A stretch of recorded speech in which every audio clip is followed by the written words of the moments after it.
Hi, this is Mystery Box, and this video is on a subject that most of us Americans can probably agree on. It's on freedom, specifically religious freedom. It's nice to know that in America our religious freedoms are protected. We have a constitution that, though almost all of it doesn't mention anything about gods or religion, there's one place where religion's mentioned, and that's in the First Amendment. And this mention in the First Amendment is actually a restriction on government that prevents the government from making laws to establish a religion or prohibit us from exercising religion as we wish. It's this keeping government out of religion that allows us the freedom of religion. Can you imagine what it would be like if the government ignored this restriction? What if your child went to public school and every day had to participate in Muslim prayers or Buddhist chants? What if there was classes that taught that there were no gods? This would be an outrage, total outrage. You'd be paying money and taxes that the government would turn around and use to indoctrinate your own child with somebody else's religious beliefs. Luckily, that's not the case in America. Here in America, the schools, along with the rest of the government, are secular. Students can pray however they wish, however their religion wants them to. However, there are no specific prayers or general prayer time that all students have to participate in. We all know that religious teaching is for the parents and churches to do, not the government, right? So it's almost tax time.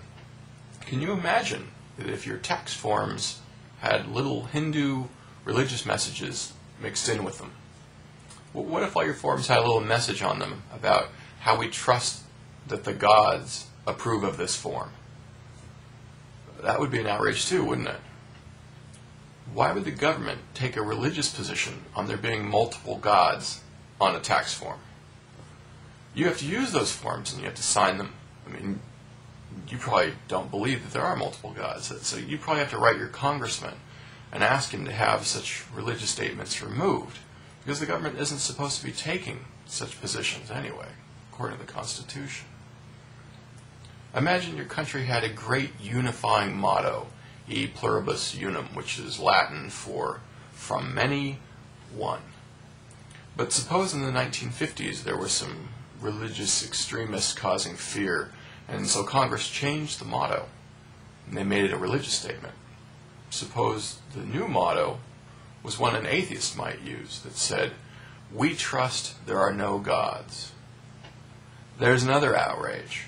Why is your government, who's restricted from doing such things, taking religious stands like, "We trust there are no gods"? Now, instead of having a unifying motto that brings the country together, you've got a motto that divides the country that a lot of people in the country don't believe. What if during the same time, in the 1950s, they changed the country's Pledge of Allegiance? Say they added a religious line to it. What if the pledge was changed from one nation, indivisible, to one nation without God, indivisible? There's another disaster. Now you can't even say the pledge of your own country. It goes against your religious beliefs. Why is a government that's restricted from taking religious stands changing historical pledges and making them religious for atheists? It changes the pledge from being something that unifies us to something that divides us. Why couldn't the government just remain secular like its constitution says? Why does it need to take religious stands? Religious stands are for citizens to decide, not governments. It's not the government's place to say there are no gods or there are multiple gods. So I guess we're lucky we don't live in a country like that and that those things don't happen, right? Or do they?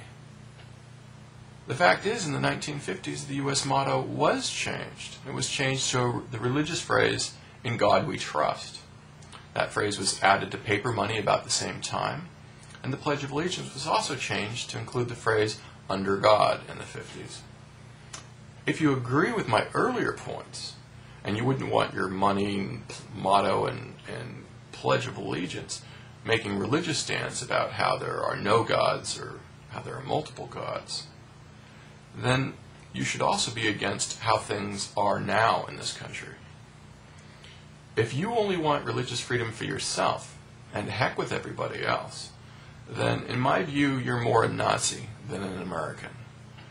If you think you are for religious freedom for everyone, and you're still not against the current motto, pledge, and phrases on our money, then maybe you need to think a little bit carefully about why you're okay with these things.